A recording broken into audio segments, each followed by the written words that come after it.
Um, so, Josh, you want to report out from closed session? Thanks, President Jaffe. There's no reportable action on a closed session. Do I have to start the meeting again with a roll call, or? Okay, all right. So, there are no public hearings. And so this is board members' opportunity to remove items from consent agenda. Seeing none. No, I did want to remove. Please, could we remove 4.10? There's two 4.1s. 4.10, 4.10. Oh, sorry. Okay. Thank you. Or is there public comment on the consent agenda items besides 4.10? Becky?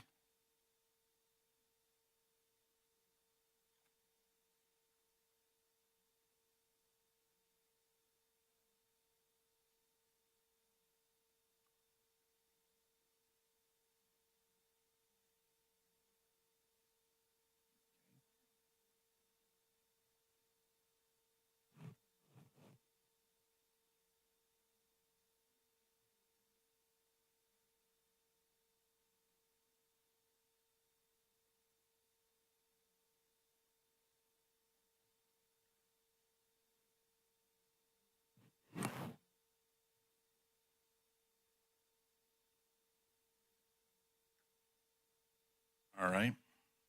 Any other public comments? Seeing none, is there a motion? I'll second, and I just wanted to add one little comment, if I can, on this one. One of the, not the planning calendar, but the special board assignment status reports, there's one that's been on there that I thought we addressed, that I don't know if maybe next time we can remove it. It's the water audit data validity score that I had asked for. Okay, all right, it should have been removed, but anyway. Okay. All right. So there's a motion and a second. All in favor? Aye. All opposed? Passes unanimously. That brings us to oral and written communication. So it's any public members who want to speak on any items not on the agenda? Becky?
Oh, there we are. Thank you. So do I need to start over? I was able to hear you. You can, but it wasn't recorded, so what do you want to do? You can start over. Okay, I'll start over. Thank you. Becky Steinbrenner, I want to just say that I will first address some of the written correspondence. The first was the letter from Mr. Nelson, counsel here, sort of chastising me for asking questions about why the last board meeting was canceled. I had that information from the community television staff that it was canceled, and I wasn't able to come to that meeting and was looking forward to seeing the recording the next day. It usually is put up very promptly on community television's Government on Demand website. They do an excellent job, and thank you for having them here. So I didn't mean to be a troublemaker. I was going on information that I got from community television, and I think that Mr. Nelson's letter was a bit strong and a bit unnecessary. To the next piece of correspondence from me regarding my letter to communication with Ethan Martin. He is supposed to be monitoring the mitigation on the Laurel Street Bridge in Santa Cruz, where the Pure Water Soquel pipeline is attached. The cliff swallows are back, and they are suffering because of the activity that continues by Garney Construction, the contractor putting the pipeline on. The mitigation put in place was to put bird netting over the pipe. Now, I've seen what happens when birds get caught in netting. It's disastrous. And yet Mr. Ethan Martin is supposed to be monitoring this. I contacted him. He has his contact information. I submitted a photo in my letter. And I contacted him via phone, via email, many times with no reply. Finally, he did write back and said, my concerns had been passed along to the appropriate persons with Soquel Creek Water District for review. I've heard nothing from anyone at the district, and I'm very concerned. I also take umbrage with the very cursory response that the district gave to the Sierra Club's letter talking about all of this. It was not a response. It was not a responsible action, just to say, we care, thanks for your letter. So please do better. I'll take your phrase. You can do better. I want to finally point out that I went to a Santa Cruz City Water Commission meeting recently where they were talking about all the different water supply projects possible. They talked about direct potable reuse, and it was stated in there that such treatment plants have to be a person on site 24/7. So I want to ask the indirect potable reuse of Soquel Creek Water District. Thank you, Becky. Pure Water Soquel also be stationed 24/7. I will give this to you Thank you. for the record. All right. Any board members have any oral communications? Seeing none, we'll move on to reports. District Council. Thanks, President Jaffe.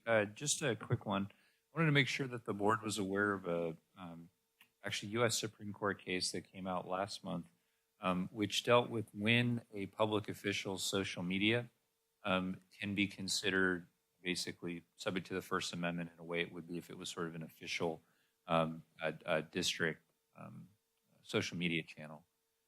And what the court did is really sort of announce the first test we have from the Supreme Court as to when a personal social media account of a public official becomes essentially a public social media account, where you would be prevented from blocking those responding to the request. And what the court laid out was a two-part test. And it said that in those situations, if somebody possesses actual authority to speak on behalf of the agency and purports to exercise that authority through their social media page, then it is effectively a public social media account where you would be prevented from, blocking those that might be commenting or responding to the account. That in some ways is sort of kind of relatively vague, highfalutin, sort of legal language. I think the real big takeaway was a portion of the opinion which talked about what practically officials could do to ensure that their personal accounts remain personal, even if they were commenting on agency business in an occasional manner. And the court indicated that there would be a presumption given if officials in an otherwise personal account added a disclaimer, reminding folks interacting with them on social media that this is them speaking in their personal behalf and not on behalf of the agency that they represent. So for those of you that are active on social media, good idea to just check your account, make sure it's clear that you're speaking, in a personal capacity, even if you're talking about district business. I'm happy to answer any questions. I think it's a good idea in other forums as well. Make it very clear that you're not representing the agency if you're not officially doing so.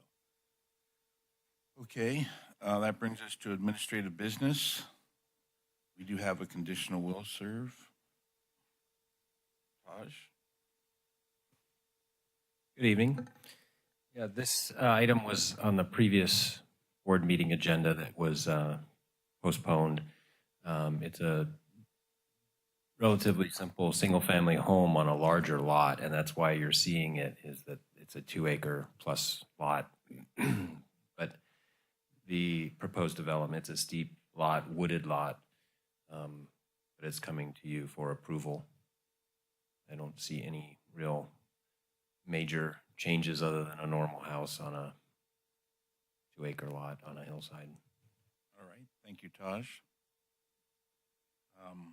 It sounded like you're saying that it's not usable or irrigatable or any of that. Right, correct. So, any questions from other board members? Public comment? Seeing none, what would the board like to do? I'll move approval. I'll second.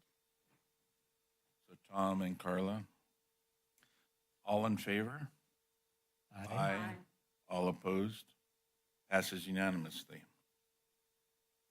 So 7.2, consider adoption of Resolution 2406 honoring Roy Sykes for his service to the district. Hi, Roy. Is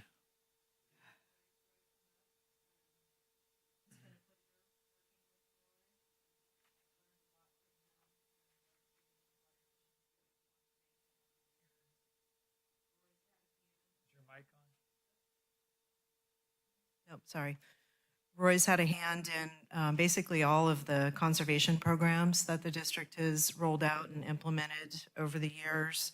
And that's, evident in all of the conservation that our customers have achieved. He's really been instrumental in retrofit on sale, water demand offsets, landscape irrigation efficiencies and ordinances. And so I just want to say thank you, Roy, for all of your hard work in helping our customers save water and protecting our groundwater basin. And with that, in district tradition, I'll turn it over to President Jaffe to read Roy's resolution. Thank you, Roy. You want to say something first? Yeah, just quickly, I just feel like everywhere Roy has gone, he's kind of been a friendly, helpful face of the district, and I think it's super valuable. So, just from personal experience and neighbors and feedback from all over the place, it's just, you can't underestimate what an effect that has, because that's the face of the district. So thank you very much, Roy. I appreciate that. Thank you, Director Leahy. I know, I was going to add to that you really are probably the most well-known person in the district. and the most appreciated, too. Always helpful information, really a key instrument in reducing our consumption of water to a sustainable level until we could get this project. Thank you, Director Christian. Really important. Thank you. Yes, I agree. And it's gone really quickly. The time has. And it's changed a little bit, too. So I think we're all aware of that. Thank you. Michelle? I was just thinking about you a couple weeks ago because I actually changed that plug thing in my toilet on my own with no help. Because you came and showed me that All right, my mission toilet was accomplished. running a long Yeah, time one ago. at a time. We do these like one at a time.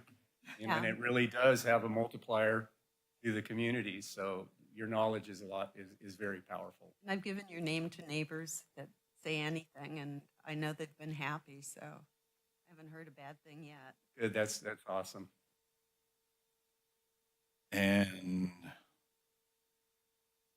likewise, I can't count the number of people who've asked me about you, and I knew your name, and nothing but good. Roy, you've done a great job, and I know I'm grateful, and the district is grateful for all the good work you've done, and such an important job to decrease water use while we're looking for a supplemental water supply. So thank you. So with that, I'll read the resolution.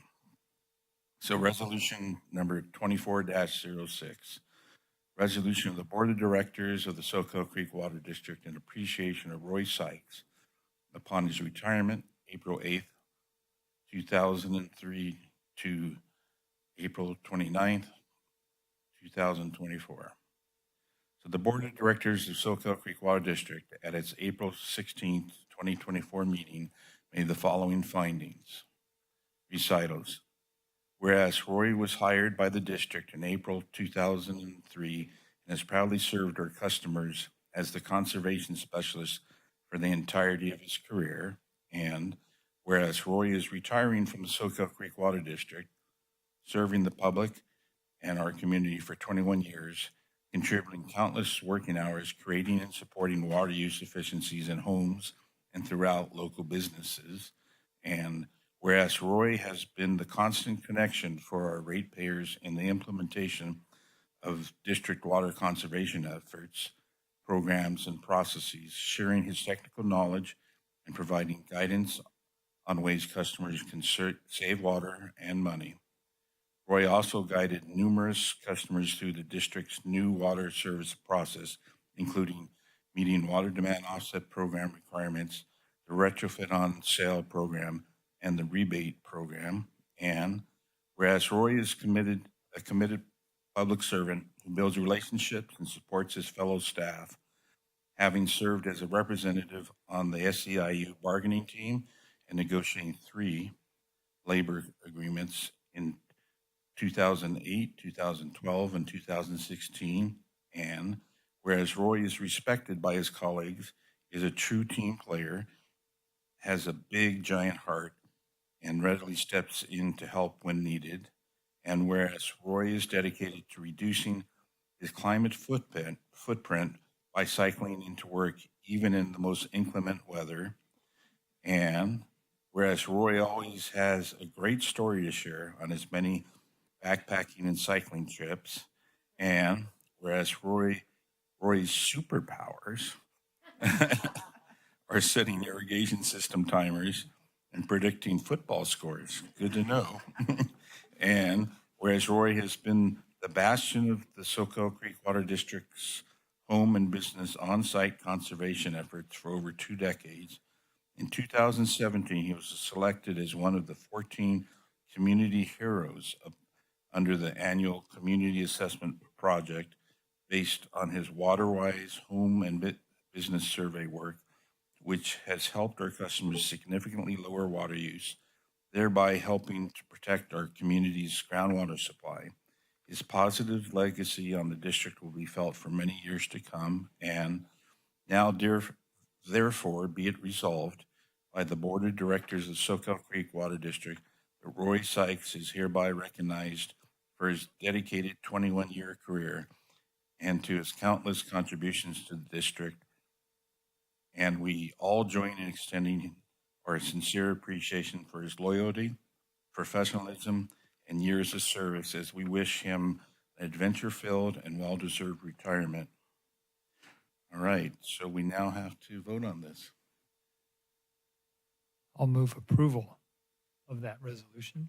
I'll second. So Tom and Rochelle. And let's see, do we have to do, We're going to do a roll call vote, but I think we need to hear public comment.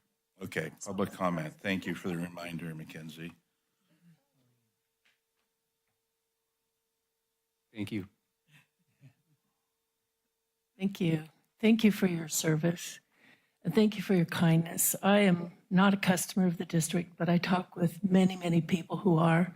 Many people mention your name as one of the great examples of kindness and helpfulness, really sincere interest in helping people solve problems. So I just want to say thank you. You're welcome. Thank you. All right, so we have a motion and many, many people who value you, Roy, so roll call? Can I just add one thing as well? Yes. So I had the opportunity to sit next to Roy for several years as office mates, and I think we get to see the side of Roy as the district representative going out and representing. He has such a strong work ethic. We were able to share a small office during the height of really kind of advancing conservation, and he was out doing Waterwise house calls the majority of the day and then coming in and answering calls. He is really a great human being, a great dad. I got to learn a little bit about music, and I'm really going to miss you. Miss you too. Thanks, Melanie.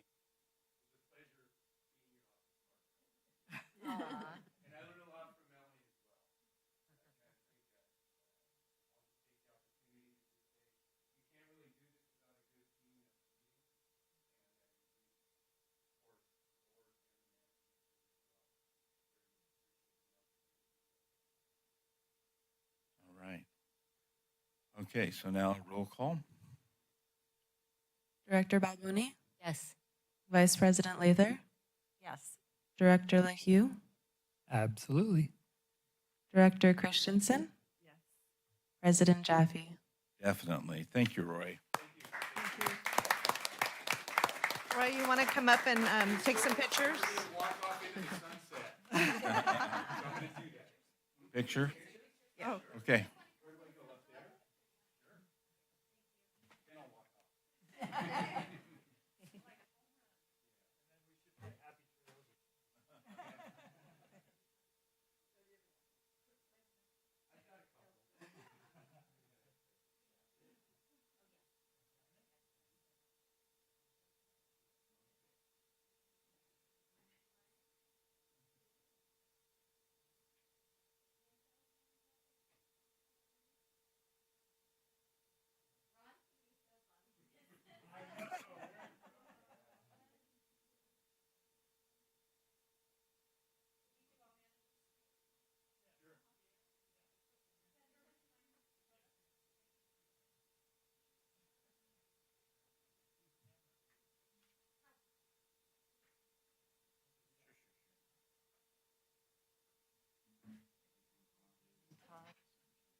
Come back and visit us, Roy.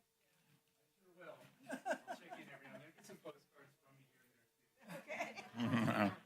Bye, Roy. Wish you were here. You started like a month after I did. Oh, yeah. Yeah. No, it seems like I just can't remember it. What?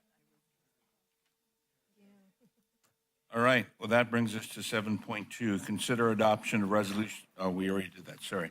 Brings us to 7.3, request for approval of proposed changes to water conservation rebate program.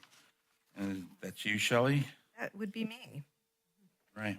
So under the board's leadership, the district has had a really robust rebate program over the last 20 years, and conservation program as a whole to really provide that protection against seawater intrusion and overdraft while we develop the supplemental water supply. Rebates have been very successful in reducing water demand, and our per capita water consumption right now is amongst the lowest in the state. As recent demand has stayed low, regardless of whether we're in a drought or not, I think it can be concluded that those are some structural water savings that have been achieved, not just subject to behavioral changes. And so over the past 10 years, we've really seen kind of some declines in our rebate program, and we think there's several There are multiple reasons for that, including high saturation of fixtures due to our longstanding programs that Roy's played a big part in, as well as the water demand offset program where we've done a lot of direct install toilet replacements and shower heads, and also the retrofit on sale ordinance that was in effect for a number of years, that anytime a property sold, the fixtures had to be upgraded.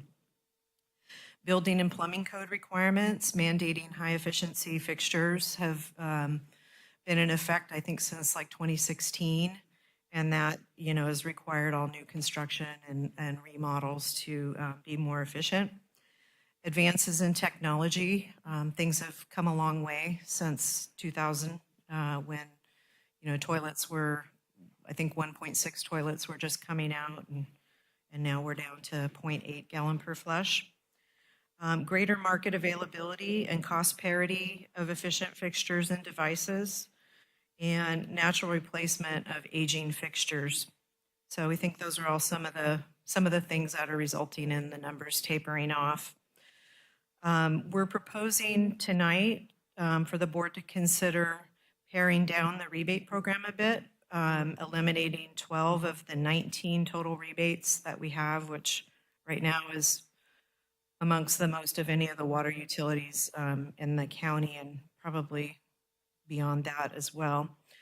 The reasons why we're suggesting some be eliminated: low participation, again, high saturation, low water savings on a per rebate basis, or rebates that are fixture replacements that would have happened otherwise due to kind of natural causes without the rebate incentive.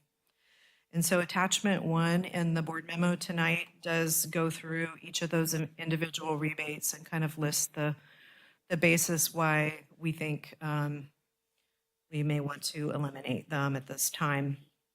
The rebates include commercial toilets, urinals, clothes washers, shower heads, and ice machines. We've had really low participation amongst commercial entities for a number of years, even though we've done a lot of direct outreach to those customers. And so there's just, I think people are just busy and it's low on their radar. Rainwater cisterns, spray-to drip conversion, on-demand hot water recirculation systems, residential shower heads, rainwater downspout redirect, rain sensor shutoffs, and pool covers are the ones that we're proposing to eliminate. Even with the elimination of those, we still have what we consider to be an above average strong rebate program that focuses on those things that do get good participation, have high water savings potential, and those that really incentivize people to go out and purchase something that they might not otherwise do.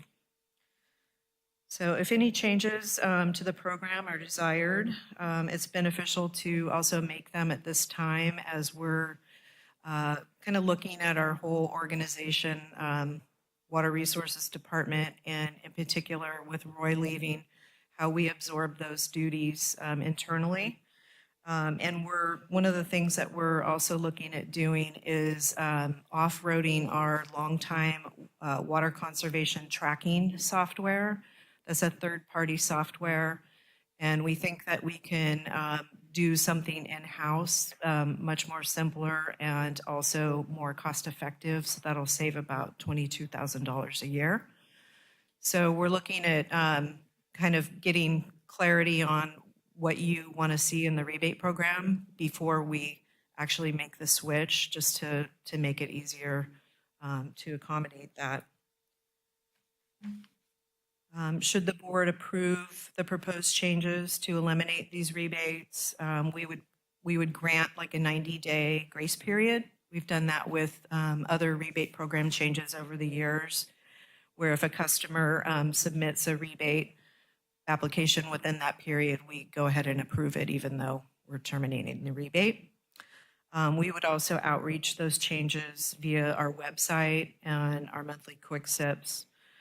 And so that's kind of how we would implement these changes and make sure that customers were aware of them. So with that, there's some motions tonight for you to either approve the proposal as is or with modifications or take no action. Thank you. Shannon. Welcome. All right, public comment. I just looked towards you. Thank you, Becky Steinbruner. I'm curious why, what would happen if you just didn't take anything off?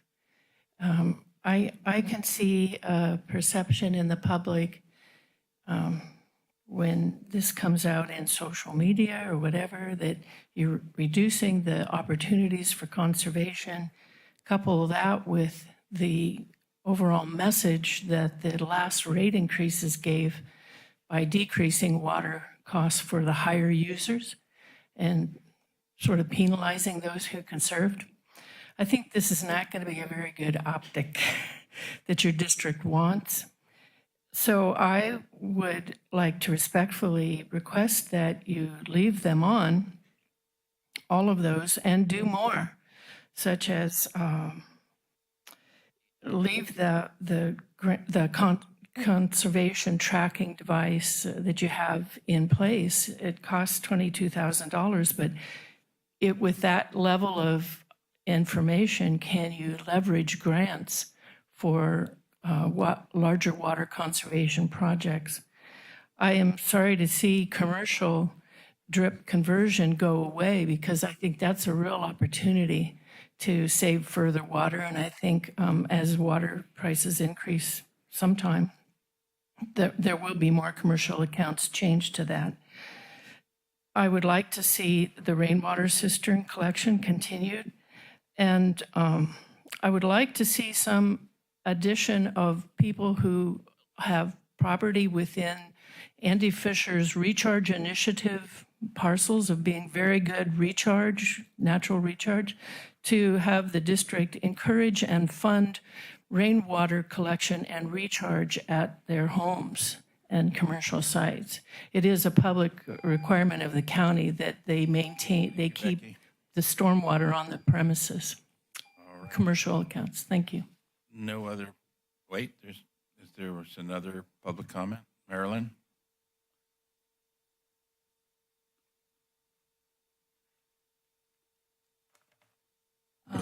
Marilyn Garrett, water conservation, the whole hydraulic cycle is so disrupted, what we read. And I think one way to help with water conservation is to urge a halt to geoengineering and the nanoparticles that are coming out act as desiccants and a source of information. I mean, everybody, it's imperative to stop this. You're a water district. Geoengineeringwatch.org is an excellent source with Dane Wigington, and there's a video on there called The Dimming.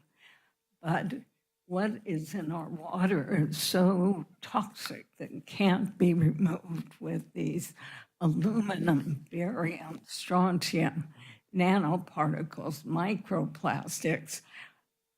We're in big trouble, and all wildlife is affected. I have some cards like in the ocean, there are over 500 dead zones. The climate engineering is totally disrupting the hydraulic cycle. I'll lead you with This is this, about but water conservation rebates. that's what I'm talking about. Overall water conservation is to help stop geoengineering. Right, thank you very much. And I'll give you these. Any other public comments? Thank you. No? Okay, any questions or comments from the directors?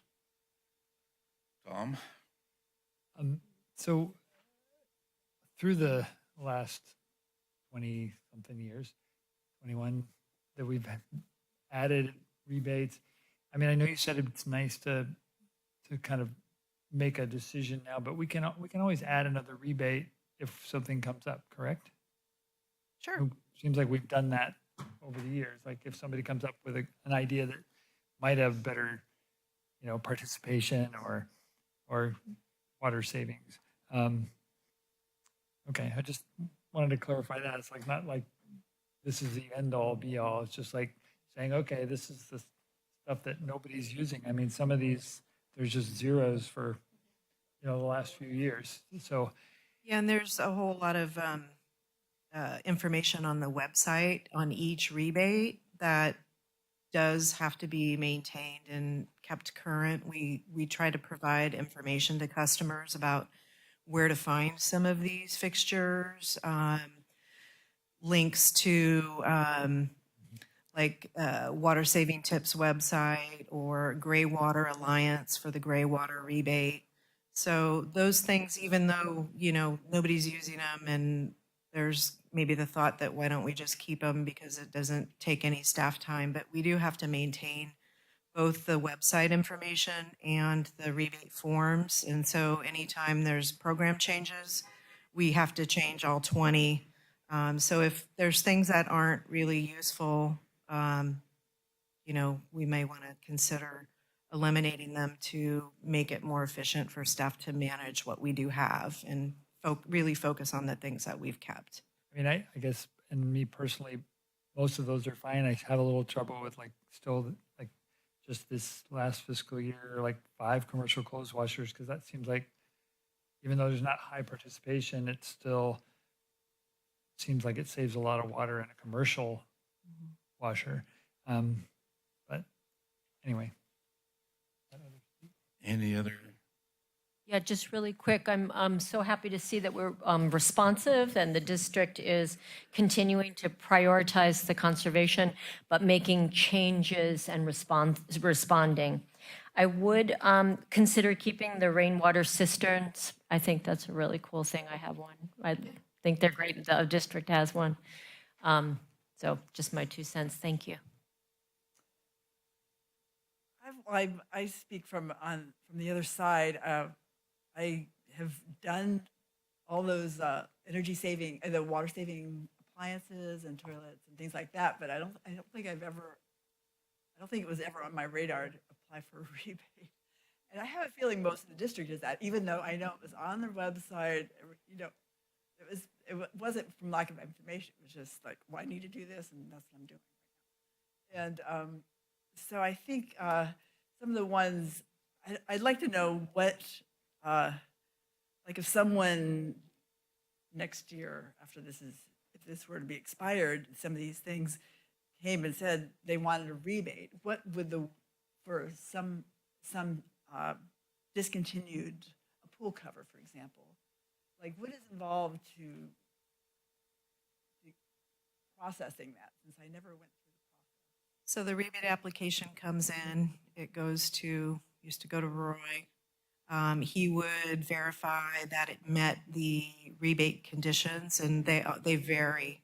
So, things like turf replacement have a pre-inspection that has to be done, and we go through all the requirements with the customer, so it's all really clear about what qualifies and what doesn't. So it varies rebate to rebate, but an application is submitted, receipts are submitted, that gets processed and approved, and then it goes to Leslie's department, and they make an adjustment on the bill. Is normally how rebates are paid out, unless it's like a special situation and they request a check. But then Leslie's group would cut that. So that's basically it. And then we track those through our what's called Conserve Track software, is what we've been using for ever since I've been at the district. So at least 15 years. We use that for tracking all of our rebate program participation. And then that's how we, generate reports and metrics on the rebate program. Now that Roy Sykes is retiring, not, just from the budget study, budget workshop, we know his position isn't being replaced necessarily. I was just wondering how, how this program will be managed in any way. Yeah, so our thoughts right now are that customer service field, that's currently under water resources, my team, they've worked quite a bit with Roy on conservation. They do like all the field, service orders and respond to a lot of leak questions. Chris Friels, the supervisor of customer service field, has actually worked with Roy back in the turf rebate heyday when it was too much for one person to really manage. And so the thought is that with customer service field moving up to financial business services department, that Chris would take that on because then he would be working with the billing staff to get that information added to accounts and get people paid or credited the rebates. So that's the thought right now. He's done the turf pre and post inspections, and we've been going through the whole rebate process with him, and so it should be pretty seamless, and I'm not expecting any issues with that. So I think, personally, I feel like anything that's really useful will get done at this point because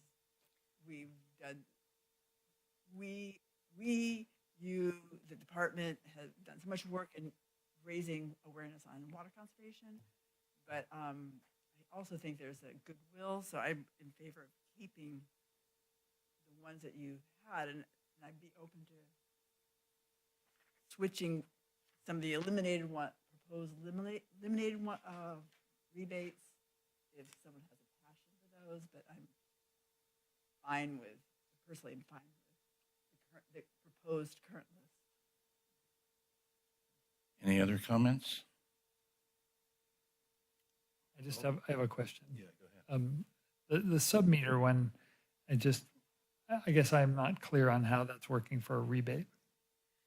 That mainly has been used by like mobile home parks and multifamily that are currently, they were, constructed before we had our separate metering requirement.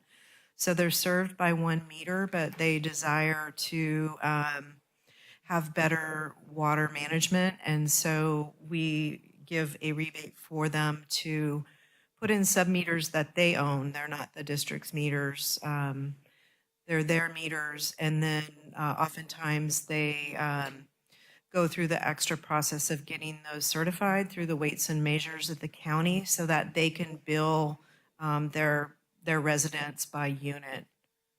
So it's saves about 15% is what the studies show for multifamily. I guess, or a duplex possibly that is served by one meter and they want to bill the tenant separately. would it be reasonable to propose a motion that I haven't commented yet. had some so changes? Oh, sorry. There's no motion till I comment, please. Because something I say might make a difference in your motion, or might not. So we are seeing the light at the end of the tunnel with Pure Water Soquel as a way to accelerate the healing of our aquifer, to get us on the road to sustainability. We're not there yet. And it may be a decade or two before we're at sustainability.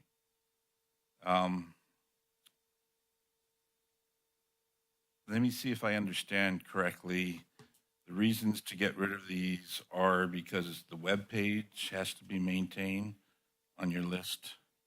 And what are the other reasons for getting rid of the rebates? Well, the primary reasons are low participation, low water savings, and these could be in combination. A lot of them are. There's saturation. I mean, we've that's the reason some you're of not these getting, things. Yeah, that's the reason you're not getting people, that it's more saturated. I agree with that, but I don't see those as being reasons to eliminate things. And the rebate maybe no longer drives people to buy something that goes beyond what somebody would already do anyway. So it's basically like a That's freebie. true. That's true. Although we replaced all our front lawn because we thought we were going to apply for a rebate and never did. But the fact there was a rebate got us to the step of replacing it. Like me. It sounds like you. But that's not going away. I just do not see a downside to keeping them. And I agree they might not be used, and I hadn't thought about the maintenance on the webpage, although I guess that could be minimized. You don't really have to update things. But I don't see the downside of keeping them. And I do support the elimination of the 22,000 a year tracking, and to do something simpler in-house. But I think the message we want to give our customers is that water conservation is good, even though that we're now in a different paradigm of improving the condition of our aquifer by the Pure Water Soquel project, seawater intrusion prevention project. I just don't see the downside. So I don't support eliminating any rebates, and I do support if there's new rebates that seem like they're worth adding to the list. I do support that. So now you can make your motion. I think that's good discussion. I did want to keep some things. And that is, I think I don't think we should make a decision based on one person retiring. So I want to make sure we just make it based on other things. And that's not it at all. Okay, I know. I just want to make sure. And, I don't have a super strong feeling one way or the other. I mean, I think some of the things just aren't really used. And so, we just really need to know what we're working with. And we thought this was a good time to reevaluate the program, given all the changes that have happened and all the reduction in water use that's happened over the years. So if you want to keep them all, that's totally fine. It allows us to move ahead with what we need to do to carry the program forward. I think I will add, being a part of the conservation boom and when we were really outreaching to make sure that we were trying to have our customers save as much water as possible, we had a smorgasbord of conservation items and rebates and added every time we met with other agencies and we heard, they were offering that as a rebate. We were very open to adding them. And I feel like it is at a time to reevaluate. We are seeking direction. And I think it doesn't mean that conservation won't be, still a part of our goals and objectives and using water efficiently. It's kind of like the mentality, and I use food sometimes as an analogy. Sometimes you have a menu that is not a lot. You don't have every item that you can imagine on the menu. You have a select few and you're good at those. And I think that's a little bit of where we are going with some of our rebate programs, is to really focus on the ones that we seem to have a lot of interest still, that has maybe some penetration, and that we can focus our outreach on that. We will still be outreaching, but it is a little bit easier, and I think it can resonate better when we have some very focused ones.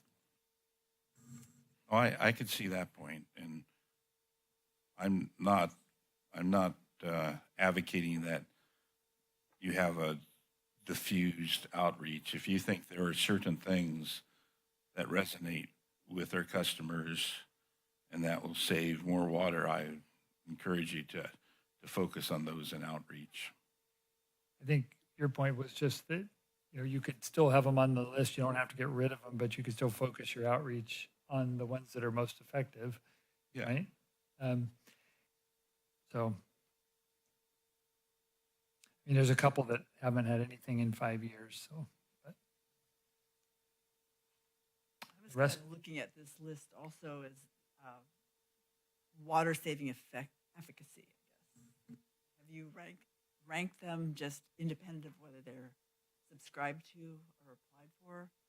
That the list that you're proposing to just continue, is there some that are especially water effective?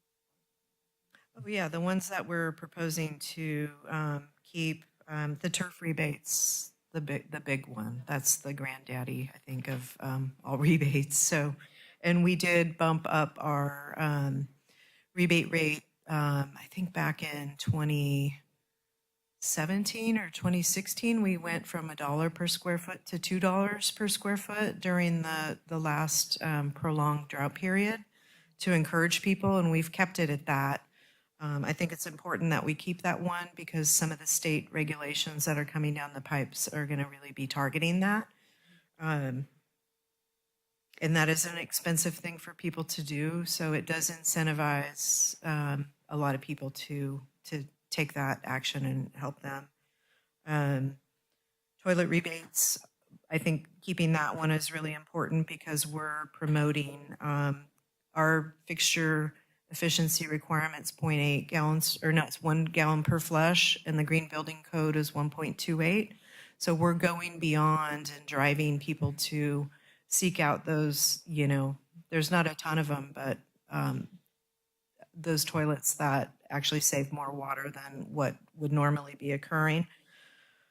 Clothes washers, that's a tough one because I think there can be some water savings there, but those washers these days are not lasting as long as they used to. So I think probably in some cases you may have people replacing a high efficiency washer with another high efficiency washer, and you're granting rebates for that. But that is a very popular rebate, and so we do go beyond the Energy Star requirement, which is kind of like the building code, standard. And so we're driving people to seek out those washers that are more efficient. Weather-based irrigation controllers, always a good thing to have to get more landscape water efficiency. I think that's really where the water savings still exist, is in the landscape area. That's discretionary water use. It's where we have more waste. And so focusing on things that really target that, like the irrigation controllers, the turf, gray water. That one, even though we don't have good participation for that, there's a high potential for savings. It's expensive to implement, and not very many people are really, clamoring to do it. So we're trying to get them to take advantage of that. We have a super generous gray water rebate. I've never seen a $400 laundry to landscape rebate for gray water. That's higher than any of the other ones I've seen. And then pressure reducing valves, I think that one does save water. We do have some areas in our service, in our district that have high pressure. And so, putting in a pressure reducing valve saves water. It also buys customer goodwill for, not blowing out, appliances and things. So I think that's a great one to keep. And, that's kind of some basis for why we're proposing to definitely keep those. And I don't see those going away for a while. Shelley, what do you think about on the second page? There's 4 that are outdoor related, and you said that has potential for still some savings. The cistern, the rain shutoff sensor, the drip irrigation, and the the water. cistern, we don't get very good participation, and frankly, there's not a lot of opportunity for much water savings there. We don't get rain during the summer months when people need it for irrigation. So It's really not, it's kind of like a token conservation measure. Unless you get somebody that really wants to put in a large system, and typically they're doing that for fire protection reasons, bigger properties. Let's see, drip conversion, that has really, we don't have a lot of properties left that are going to convert spray irrigation for shrubbery. That's what that's for. So they're irrigating shrubs and bushes with spray irrigation, and we're incentivizing them to do that with drip. And there's just not a lot of properties that have that left. They've already done that rebate and converted that. And there's low participation with that.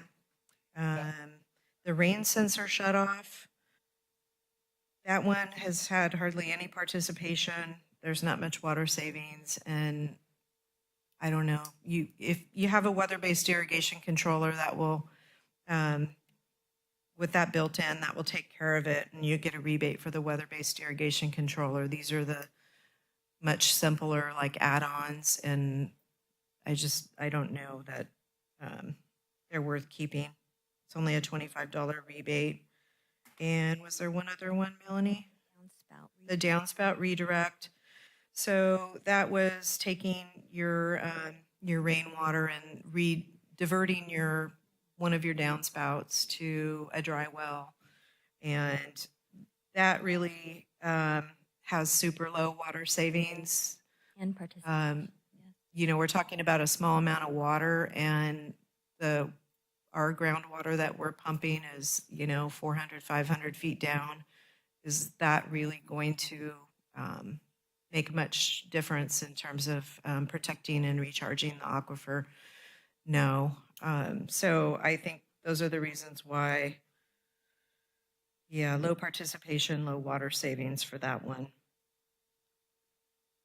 I was going to just add one more thing. I think our program it seems to me it would have more impact if there were the most important things to concentrate on, the most ones that our customers might be more interested in. I don't know. I just feel like I think there's a value in having a good curated list of rebates.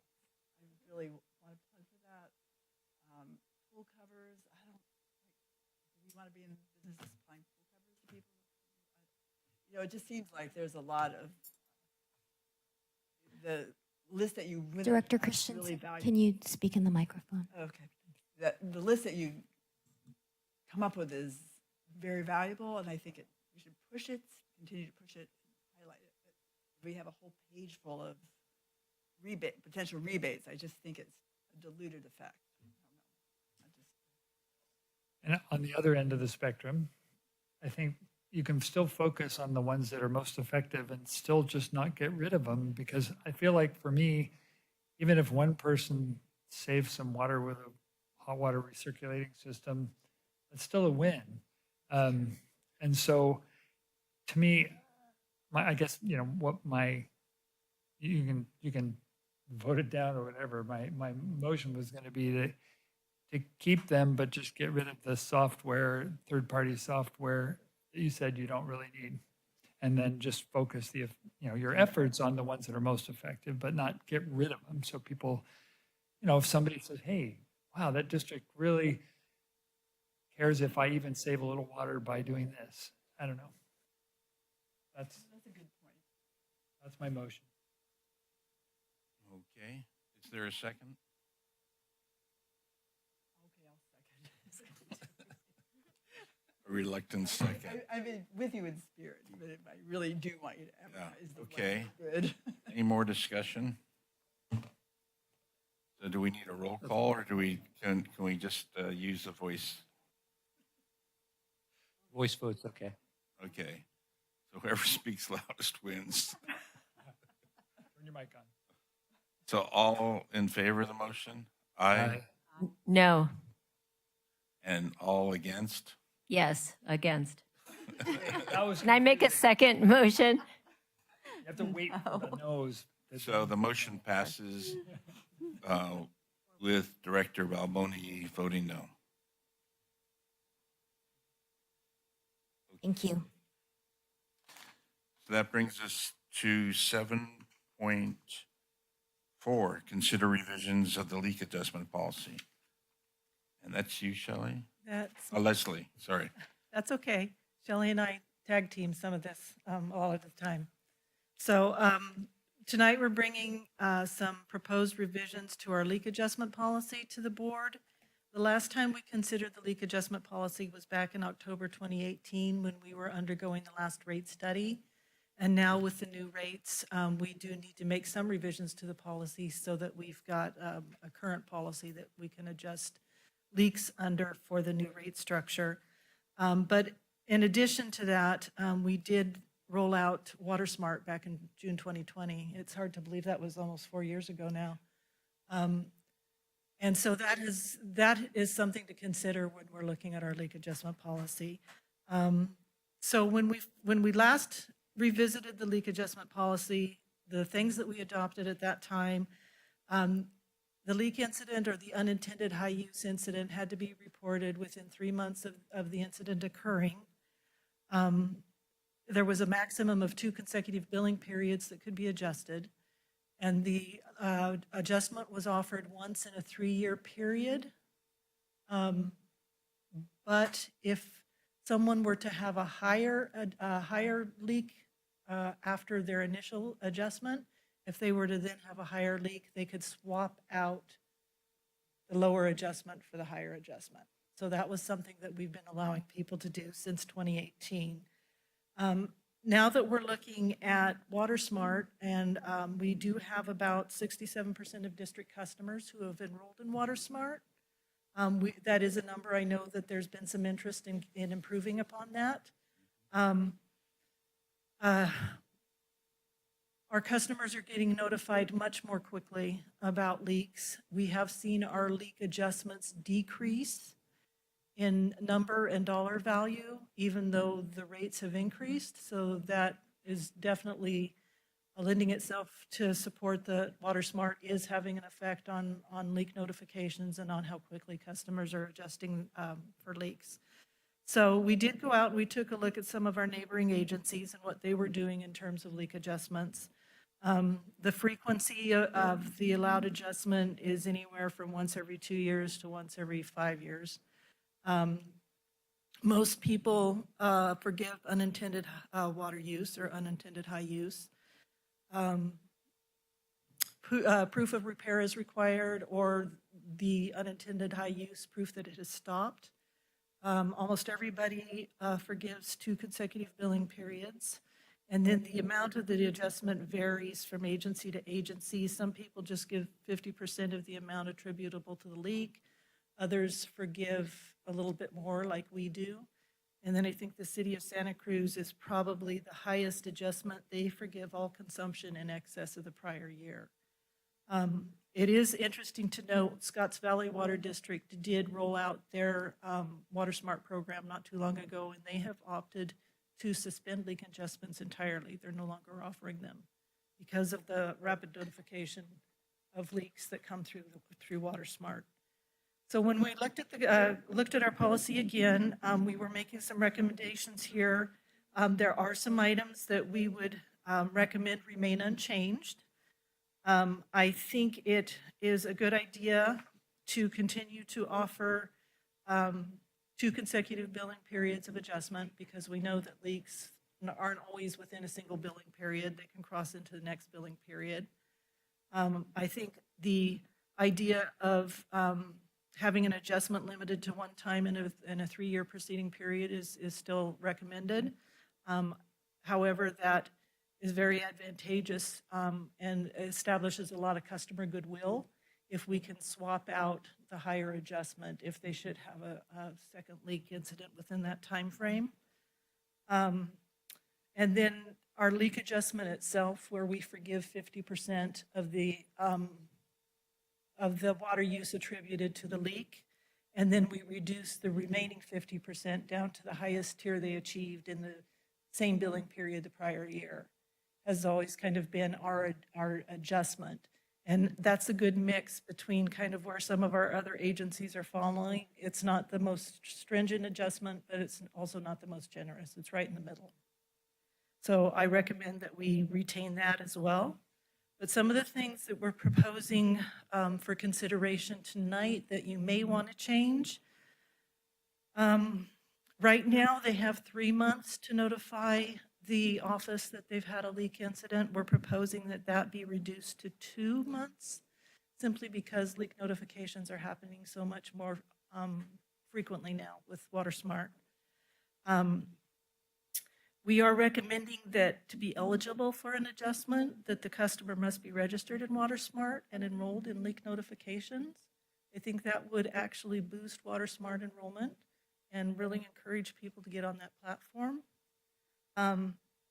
Customers who have opted out of an electronic or smart meter would have to opt in and have a electronic or smart meter installed in order to sign up for leak notifications.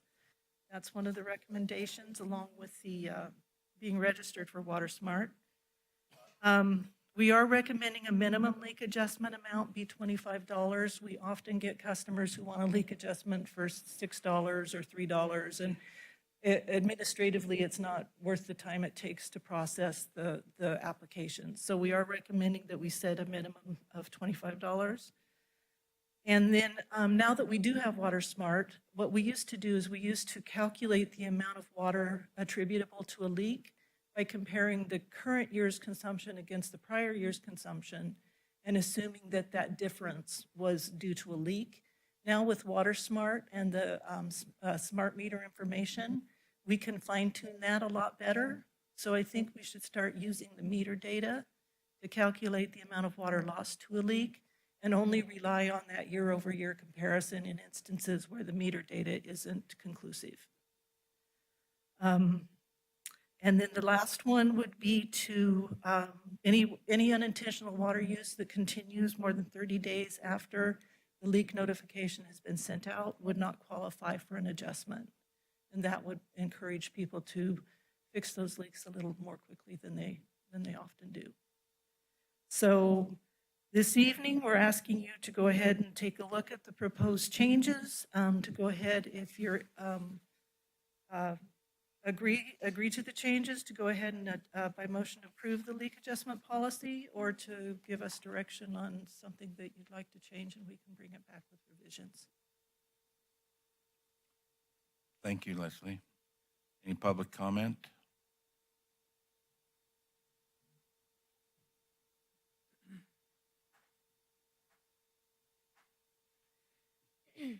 Thank you, Becky Steinbrenner. I do not think it's fair to penalize people who opt out of getting a smart meter. There are a lot of reasons for not having one.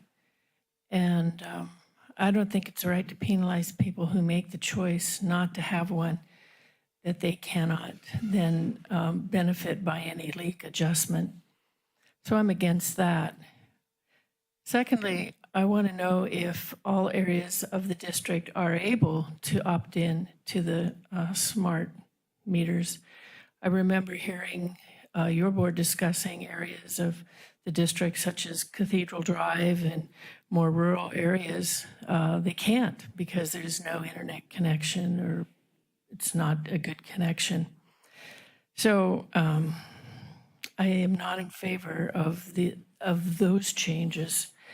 And I think lowering the time to respond, to apply for it by a month is also not wise, because there are many absentee land property owners in this county that may need that extra time even before they realize, especially if they're not in that smart meter thing.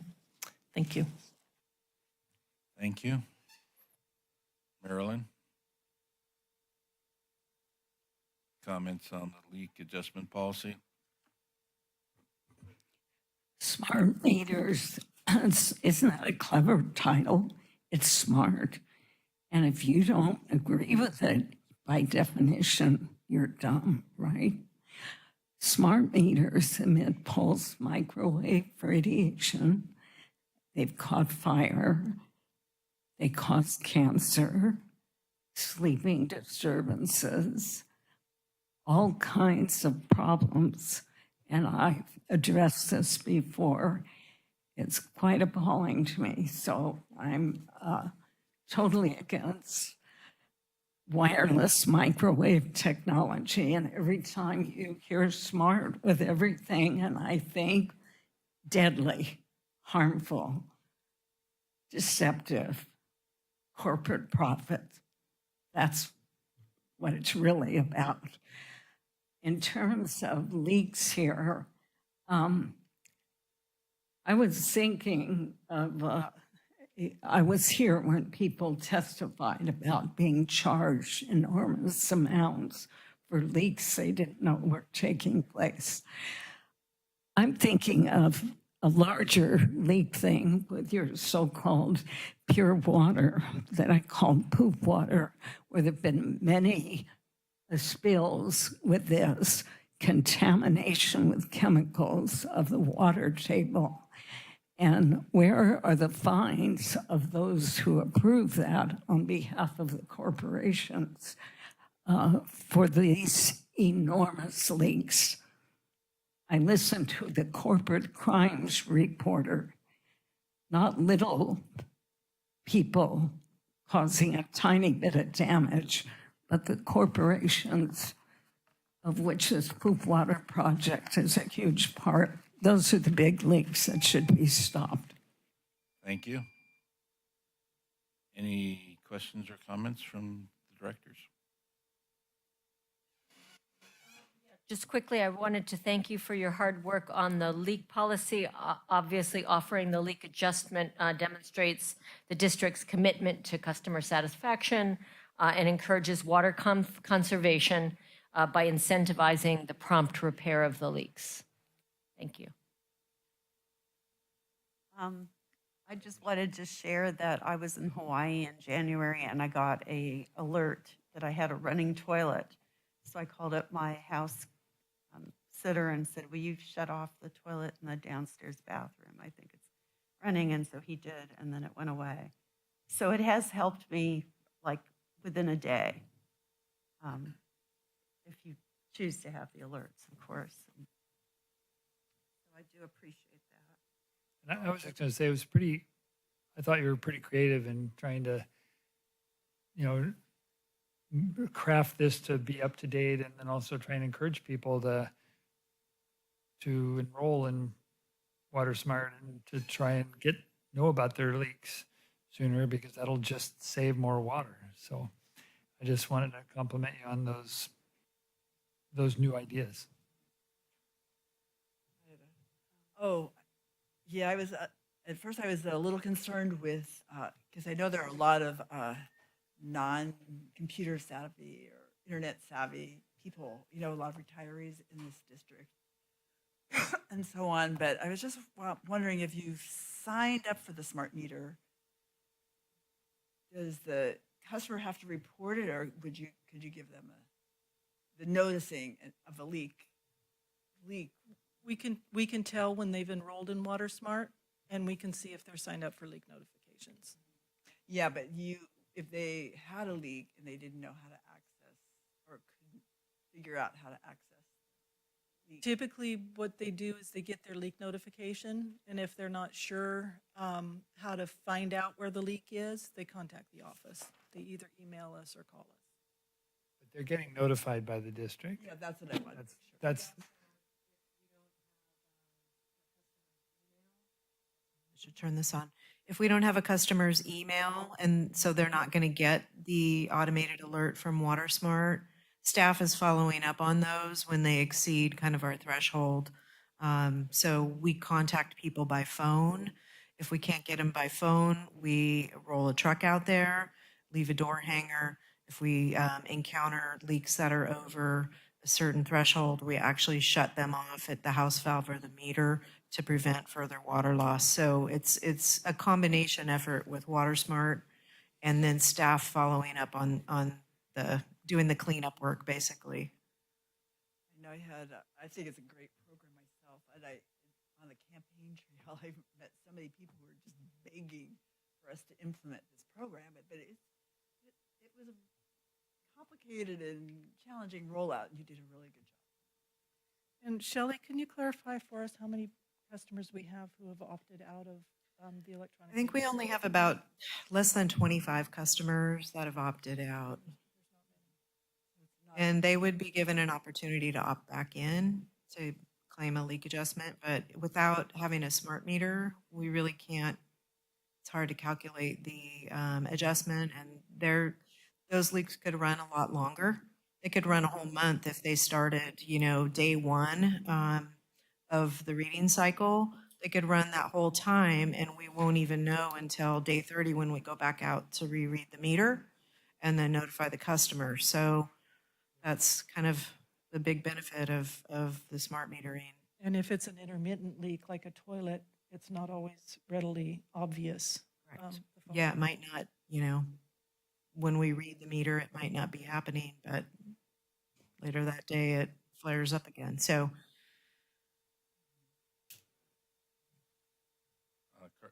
Rochelle?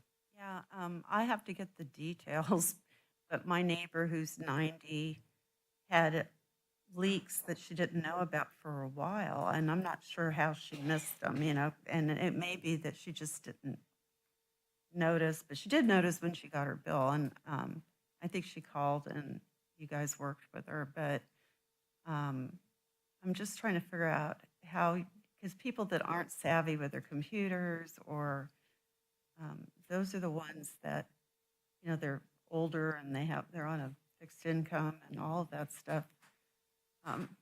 That's only, I know you can't tell me how many there are.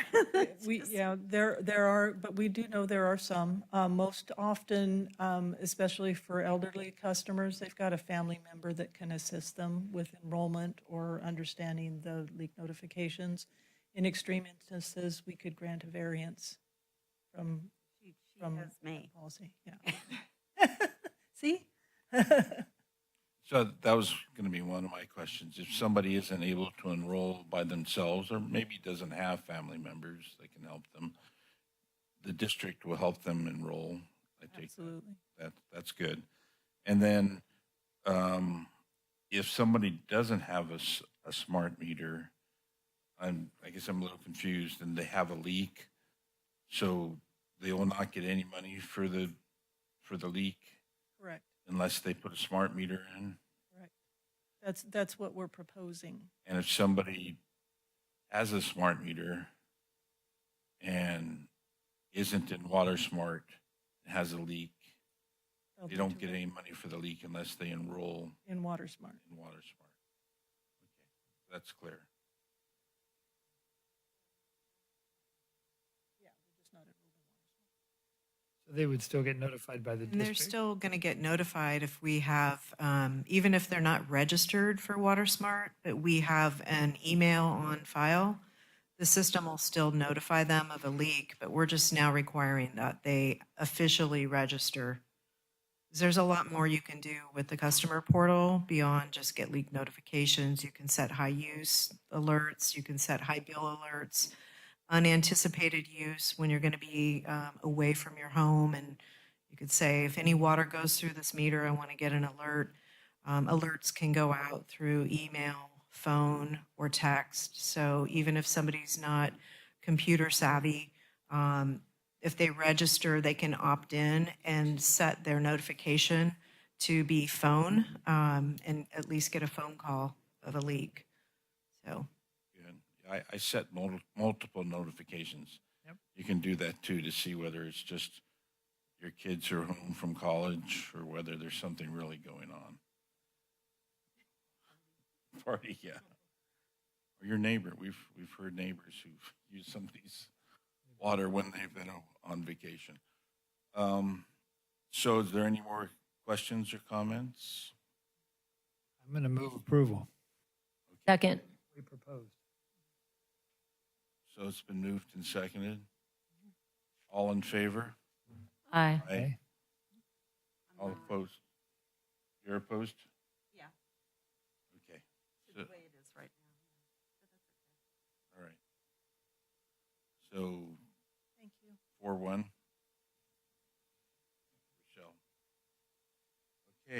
So that puts us to, we're now at 7.5. Consider approval of scope of work, fee, and proposal for professional engineering design services for a centralized hexavalent chromium treatment facility at Bonita Well site. That's Tosh. Good evening. I'll try to be brief, but I understand that some of you, I know maybe 3 of you, haven't been through hexavalent chromium history, so I'll do my best to summarize the past and try to forecast the future. Over 10 years ago, the state set an MCL, maximum contaminant level, for hexavalent chromium specific. At the time, and still currently, the state has a total chromium MCL that's set at 50 parts per billion. The federal standard is 100 parts per billion for total chromium. And when the state set that limit back in 2014, our district was compliant. We planned for it. We invested a lot of time and money. We had a pilot system that was up and running, treating water. We were never out of compliance. In 2017, the state was sued, or they were sued prior to that, but in 2017, the state lost a lawsuit about how they established the MCL. So that was rescinded, and we let our pilot plant, we released it from rental. And so for the past 7 years, we have not been treating for hexavalent chromium. The state has, slowly progressed in its efforts to reestablish an MCL specific to hexavalent chromium.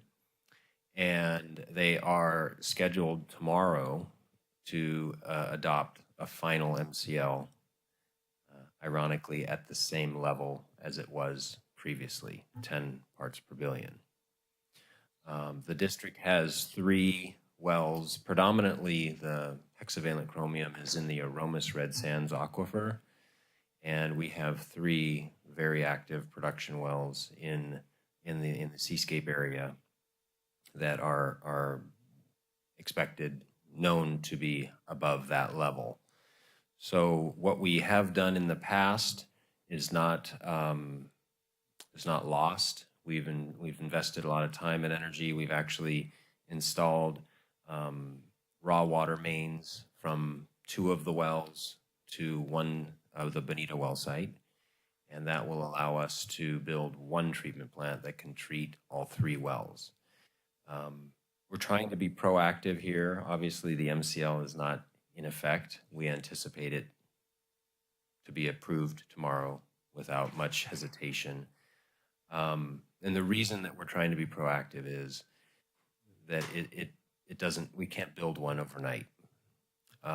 We have done a lot of legwork. We've done CEQA, we've done coastal permitting efforts, but the design and the construction still takes time. We anticipate the effective date for compliance to be January 1st of 2025. It could be sooner than that. I don't think it'll be later than that. And fortunately, unlike the prior MCL, the state has included a proposed compliance period. For the system of our size, it's 2 years. So we will still have to show Division of Drinking Water that we have a compliance plan, a schedule, et cetera, between now and 2027, when we anticipate the requirement to comply will be in place. These 3 wells are roughly a quarter of our district's supply overall, and in the actual sub-area, it's close to 70%. So they're big wells. They're they're the kind of the backbone of that area. We have a team that has helped us over the years, that a very experienced, respected team that we have one member online. If there are any specific questions that I can't answer, Chad Seidel with Corona Environmental Consulting, a familiar name to some of you, a very familiar name to the regulators, to the state, a respected name. Also in the audience is Ashu Shirokar with Black & Veatch. And Ashu and his design team guided us over the years, and we're going to reuse some of the design efforts previously established that we pickled in order to try to make as much progress as possible in a quick time period. The one thing that has changed over the years is back in 2014, 15, 16, 17, we were treating chromium-6 with strong-based ion exchange resin, very similar to a water softener technology where you regenerate the resin with a salt brine. It's a very complicated process. It's not too similar to your water softener because we would do regeneration on site and have a brine to dispose of. We are going to, part of this proposal includes some pilot testing and some desktop screening of the available technology just to revisit the options. Not a very extensive effort, but just making sure we don't overlook whether we want to, we anticipate moving away from strong-based ion exchange and likely exploring reduction, coagulation, and filtration, and that's reducing chromium-6 to chromium-3 and then filtering it out with a media filter. That's traditionally a lot larger capital investment just with the size of the vessels. But, and it's a relatively limited site. There are long-toed salamanders documented in the area. So we have a limited construction window. But there is a construction schedule or a design schedule that is included in the board packet that is realistic. And so we are, and if you look at the schedule, it wouldn't get us to where we need to be, that is in 2027, January 2027, to be compliant. But it's likely the best we can do. We are going to meet with our local branch of Division of Drinking Water next month to discuss compliance planning and what that would look like. But we're recommending that we begin this effort. There's no promises that the state won't be sued again, but we can only do what's in front of us and make progress towards the effort. I think we should maybe revisit awarding a construction contract if between now and then the state gets sued again. Any questions for me, Corona Environmental or Black & Veatch? Yeah, I have a quick question. What's the national standard? I can't remember. I thought it was 10, MCL was 10 parts per billion. There is no national standard for hexavalent chromium. There is a national standard for total chromium, and it's 100 parts per billion. As I recall, wasn't Canada's It's 100 as well. 650? It may have been, and then they went back to 100. For Chrome 6. Yes, I could be mistaken, and if Chad wants to correct me, he can. He would know. So I had a question about timing. So going with the newer or the other technology that we use for iron and manganese, that doesn't make it any faster, right? The time frame. It's still the No. process and everything still takes the same length of time. To construct it, design and construct it, yeah, yes. Taj and board, Chad Seidel here if you wish. Yes, please. I can answer the hexavalent chromium question for Health Canada. So Health Canada did revise their guidelines and put in place in 2018 a health guideline for total chromium at 50 micrograms per liter or parts per billion. So US EPA total chromium MCL at 100, as you referenced, Health Canada at 50 parts per billion for total chromium, and California again contemplating and expected tomorrow to finalize a hexavalent chromium specific MCL at 10 parts per billion. Thank you. I know you worked on that years ago. I guess they never came to a conclusion on that. We should have public comment at some point here. Okay, just a quick question for Ashu. I was just wondering about the other RCF that's been used is in, I guess, Las Lomas. And are you guys doing that? Okay, maybe you could just answer, though, why only one so far? Since you came all this way, Ashu, I figured we should ask you a question. Yeah, I'll try my best to answer, and then Chad can chime in. But to my understanding, the RCF technology was being piloted at Watsonville for the specific reason of chromium-6 removal. I think my answer would be that since the MCL has been on hold, there hasn't been much development on progressing with the validation of this technology specifically for hexavalent chromium. And that's what we're hoping to achieve in the initial phase of the project. I don't have the specifics of that single installation that we have. I apologize. But Chad, do you have anything to add? Yes, I'd be glad to address that. So California Water Service implemented hexavalent chromium treatment at several well sites prior to the MCL being vacated, as Taj described. One of those was the first installation as referenced at their Las Lomas district, just south of the district area there. There were others that were in planning, including for Watsonville and some in Southern California, that were all put on hold when the MCL was vacated. Several of those efforts, including in Wattsville and further in Southern California, are underway to resume implementation. And there's an expectation that that technology, given the advancement that were made prior, frankly, to the MCL going away, look to show that that will be the most effective solution in many cases across the state, certainly in the case of the district, which is really the first effort to validate that.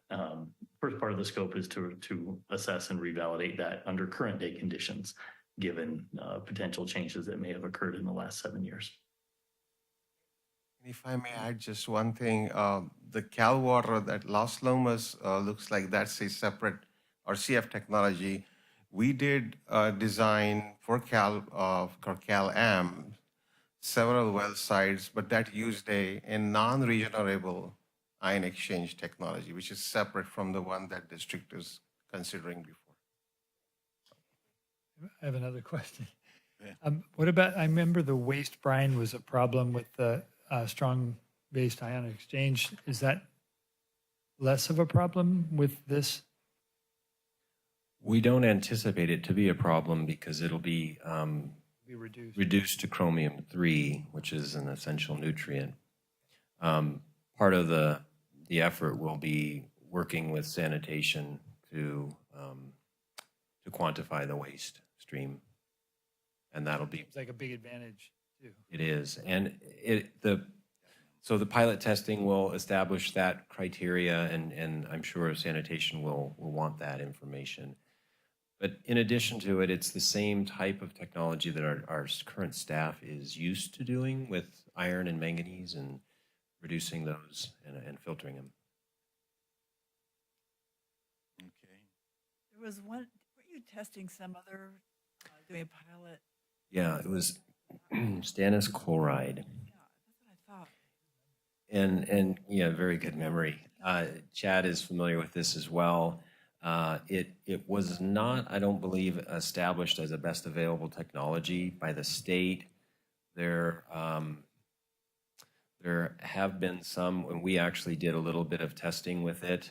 It was not readily available on the market. I think 1 or 2 vendors had it, and it has to be NSF approved, certified. We don't anticipate that being a viable, acceptable solution by the state. I know some agencies are trying to push for that, but there's a concern with chlorine in the water that it may reduce after it gets put into the system. You know, All the issue, having that.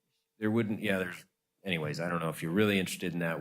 It'll be probably part of the desktop, analysis, and you can learn more as the work has progressed. Okay. We still haven't had public comment, though. So, public comment? Yeah, they were good questions.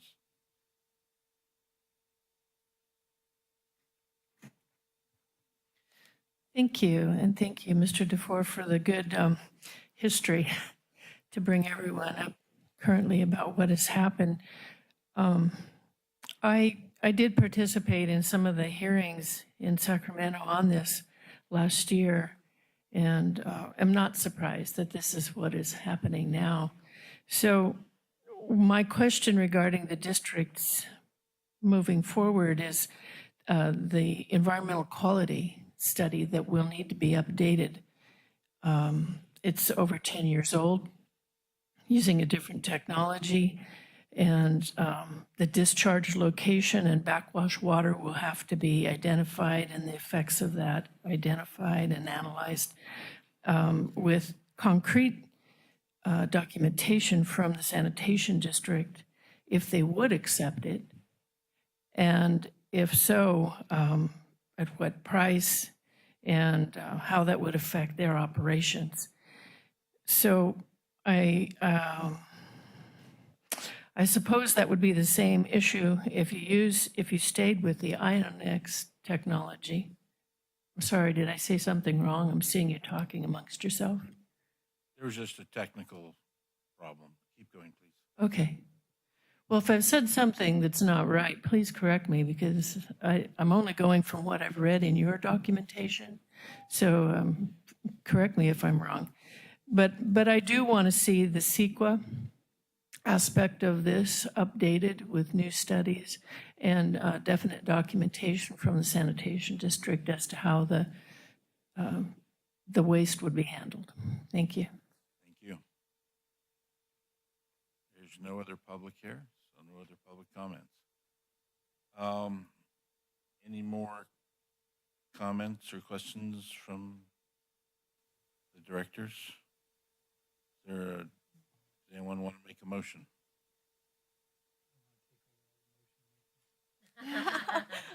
I'll move to. I'll second it. Michelle and Carla. Trying to leave some silence there. Okay. All in favor? Aye. Aye. All opposed? Passes unanimously. Okay, that brings us to the last item on the admin business. So presentation on proposed organizational review and staffing updates. Good evening, board. We haven't had a late meeting quite this late in a while, so I'll do my best to try and make it brief. This is an informational item, item 7.6, to discuss the district's organization. We're asking the board to consider some items that we've been considering for a number of months and actually a number of years, as we've been contemplating some changes as it results in our world changing with Pure Water Soquel coming on board.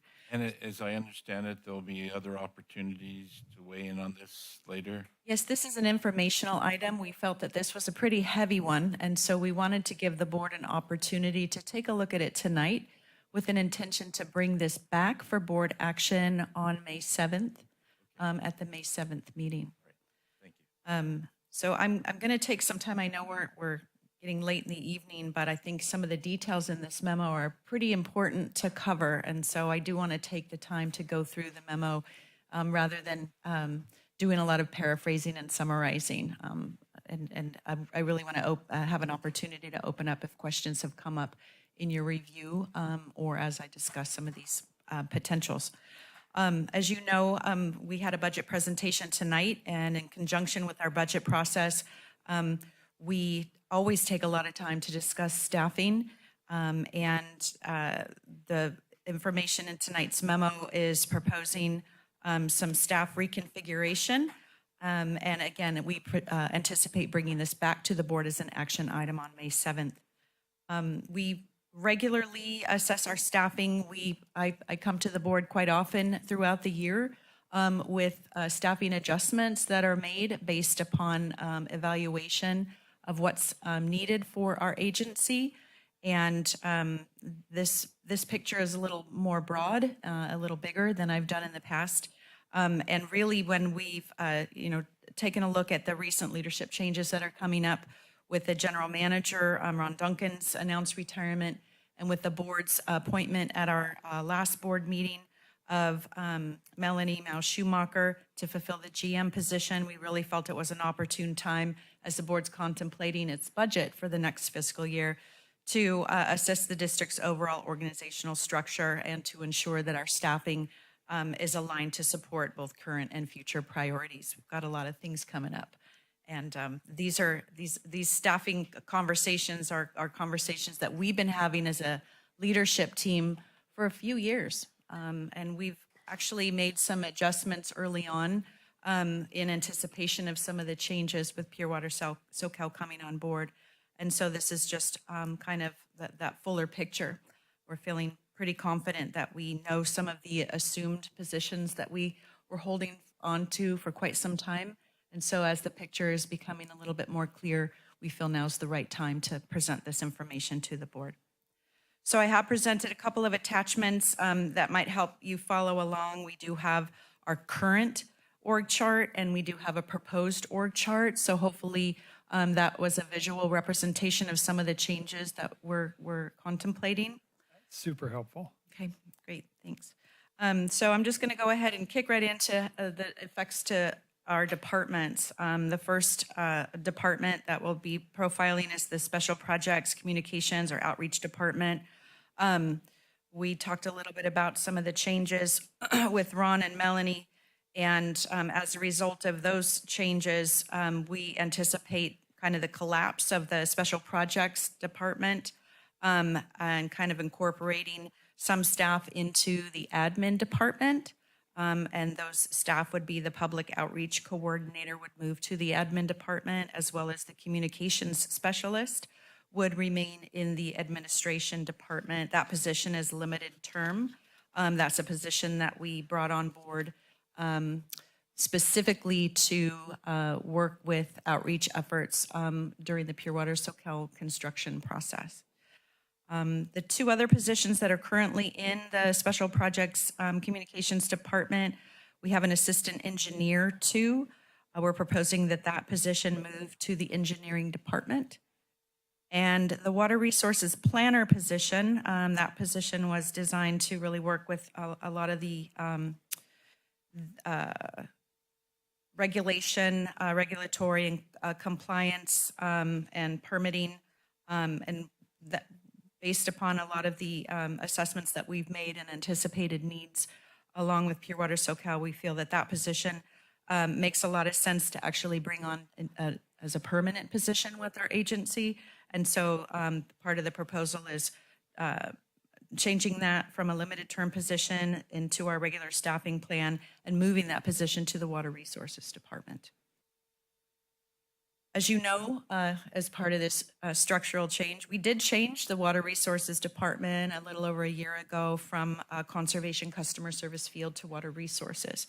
So with that concept in mind, moving forward, we look to really kind of have that strong focus of water resources in that department. And we're proposing to move water quality and water sampling, which are currently in the O&M department, to provide a more aligned emphasis to our district-wide water resources, and to assist with some of the assumed Pure Water Soquel workload impacts.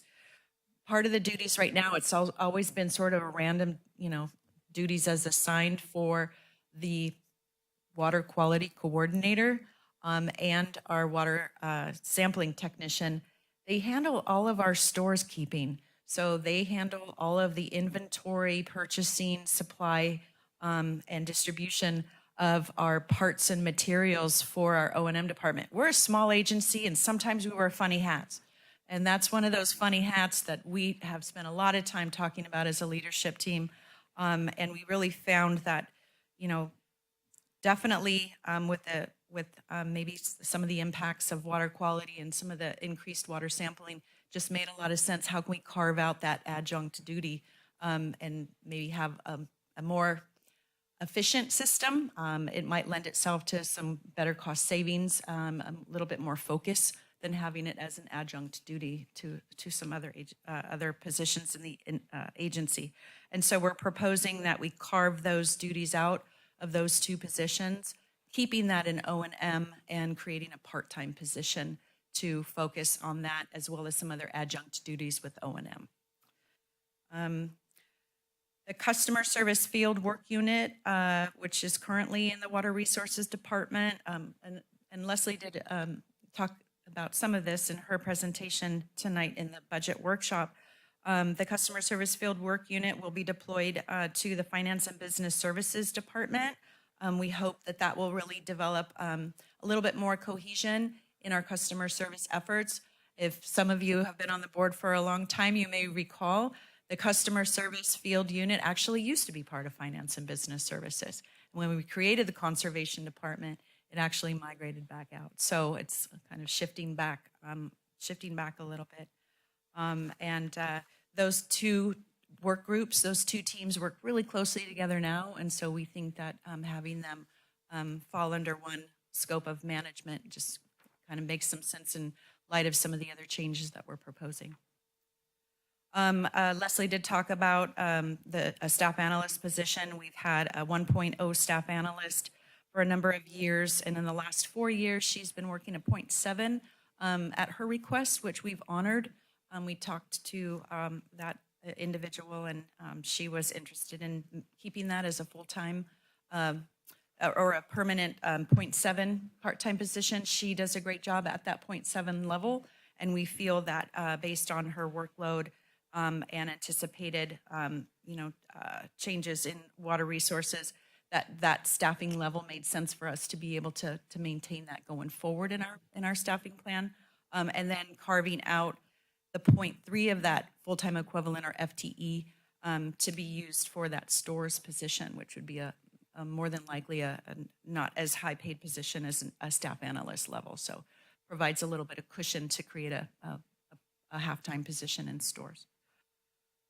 The conservation specialist, as we know, Roy is retiring at the end of this month. And, with the district's shift and expanding to a holistic conservation approach, looking at that position and identifying if that was something that we needed at the full-time level. A lot of conservation efforts actually have been already adopted by our customer service field team. They've kind of switched their gears a little bit, and Roy actually switched his gears a little bit just because some of those efforts have waned.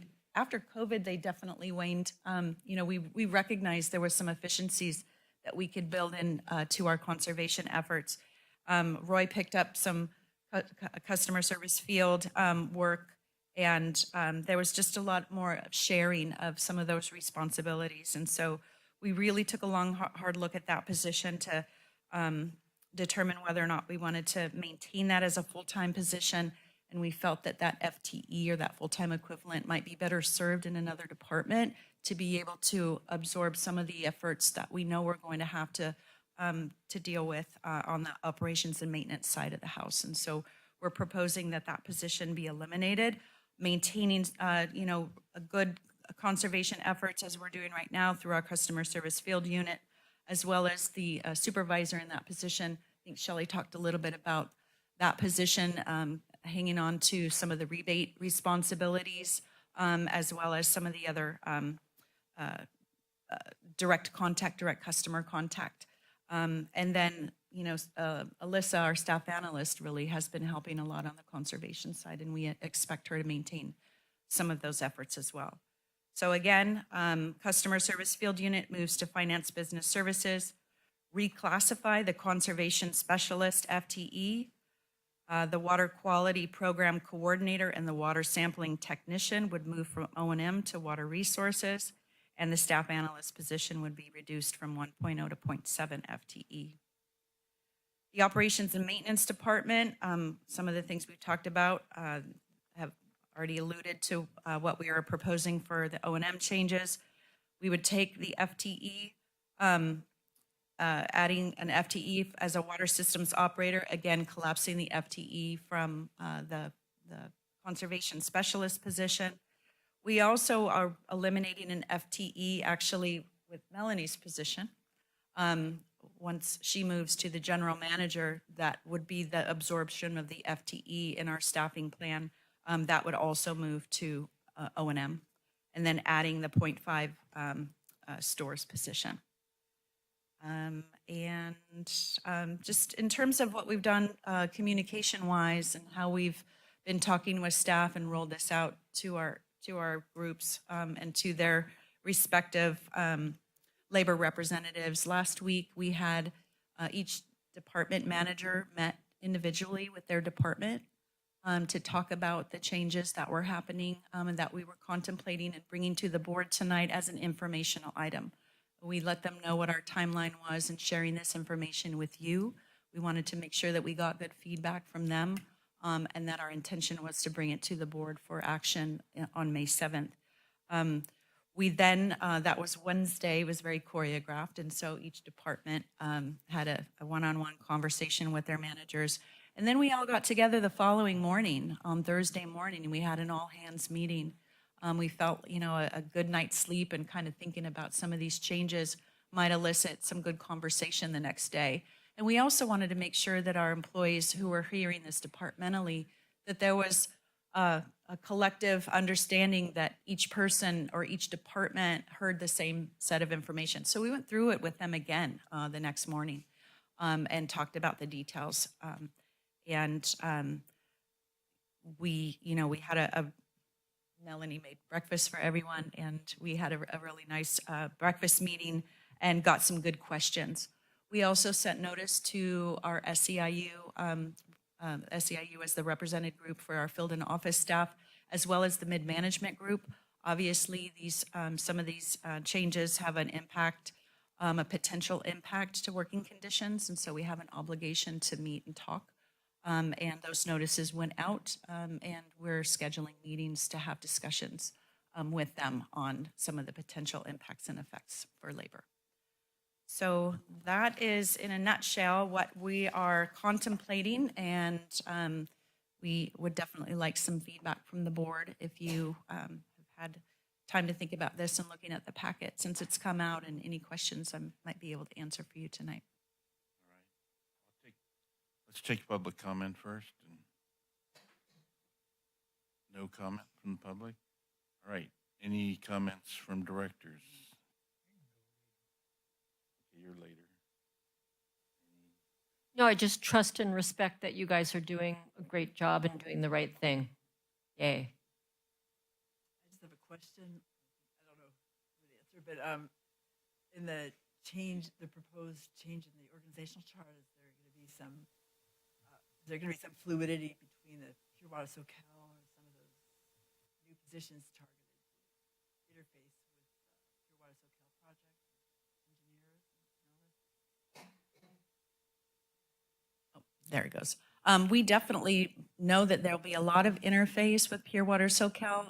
As you know, you approved an associate manager of water resources 6 months ago, and we hired that position. That's really our key position, to have that interface with our contractors who will be running the plant, as well as really connecting with our operations and maintenance team, really kind of being that interface and catalyst. We also expect that the water resources planner that we're proposing, that had been part of our Pure Water Soquel construction phase of things, to actually be a really good connecting point for what's happening. And, you know, we're looking at Pure Water Soquel as becoming part of us. And so I think all of us will have that type of connection, certainly more positions than others, but Well, yeah, as I just said, expansion of the operation and management. Yeah, I think a lot of times people view Pure Water Soquel as the water purification center that's on Chanticleer. And rightly so, because that's where, you know, kind of the magic is happening with the purified recycled water.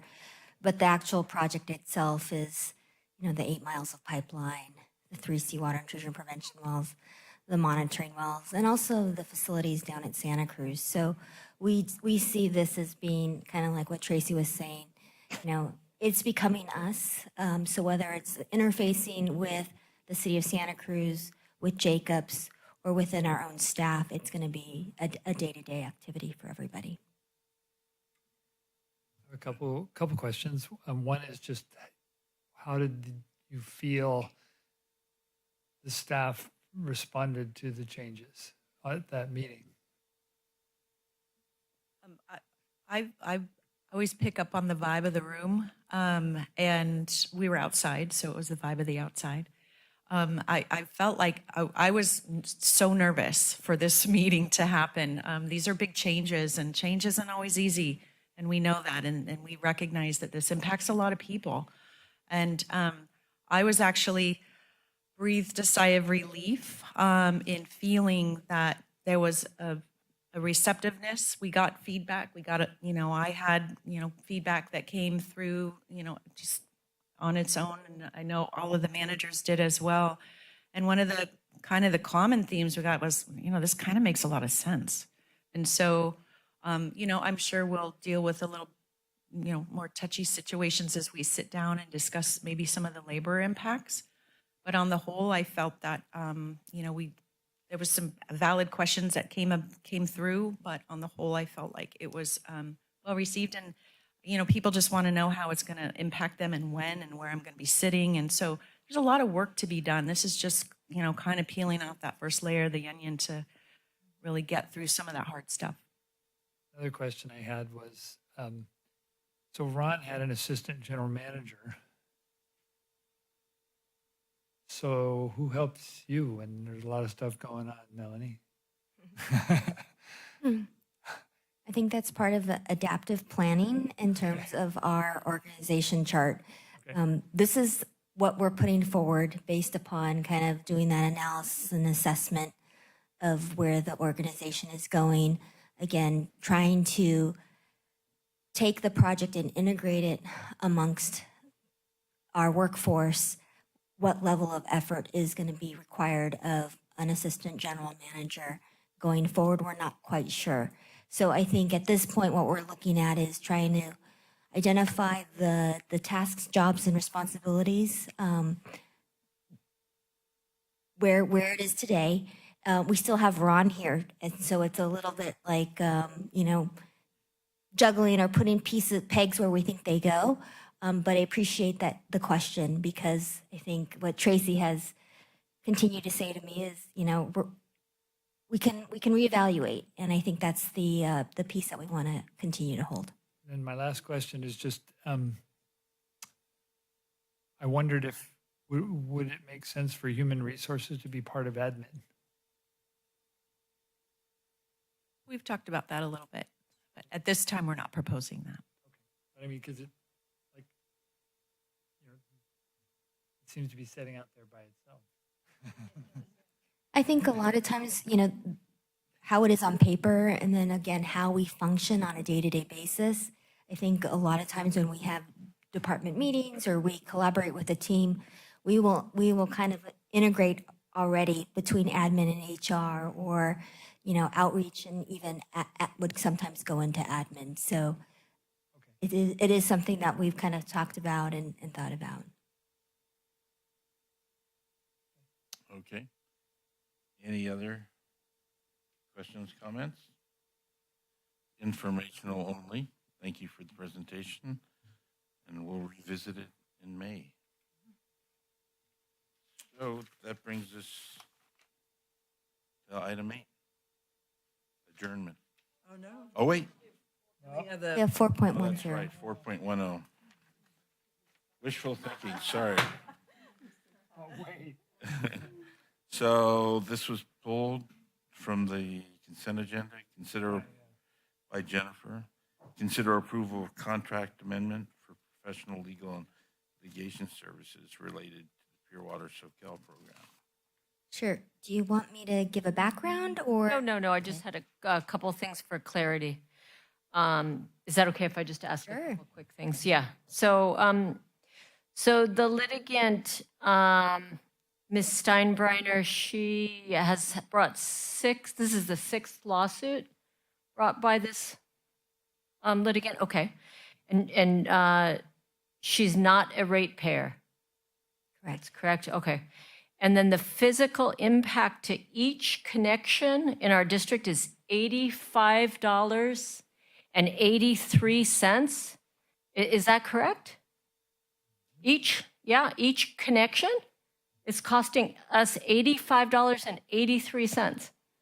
That is for the professional services that we encumbered. That does not include other costs such as salaried staff, et cetera. Okay, just wanting to clarify that. Thank you. Public comment. Comments?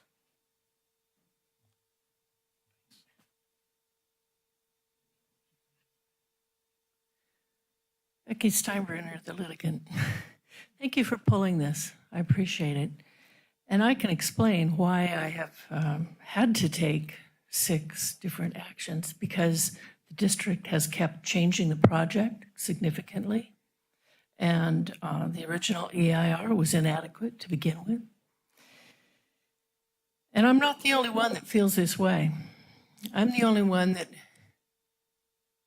is willing to put in the time to do all the legal research for 5 years to bring this action, to try to get you to follow the law. And that's what it's about. That's what this second one is, this new one is about, because how can a board in good conscience approve a contract that you don't even see? And a big contract, $4.5 million for the base rate. How can you do that? Why would you do that? And it violates CEQA, which is to have an informed decision-making body and an informed public. And when I was here that night on March 5th, I asked, where is the contract? And I was told to sit down. My time was up. And none of you brought it up. That's why I had to take that action. Now, it says here that I really take offense at what you have included in the notes here, that Ms. Steinbruner shows a pattern of repeatedly choosing not to comply with the rules of court and other laws that apply to litigants. That is not true. That is just not true, and that is, I think, libel. So if you would rescind your resolution and look at it again with a complete contract and appendices for you to look at and your ratepayers and the public to look at, I'll take this away. I'll take it away if you just follow the law. Thank you, Becky. Thank you. All right. So that now brings us to item number 8. Not yet. We have to have action on that. Oh, okay. Motion. Keep trying to. Yeah, I'll make both motions. And is there who's seconding? I'll second. You can second it. Jennifer second. All in favor? Aye. Aye. Aye. All opposed? Sorry. Aye. You're an aye. So it passes unanimously. All right, now we can go to item number 8, adjournment. Thank you, everybody. It's been a long meeting. Thank you. Good job. You ready, Michelle? I'm gonna... Partly my fault, though. What? I said it's partly my fault. That's too long? Yeah. Why?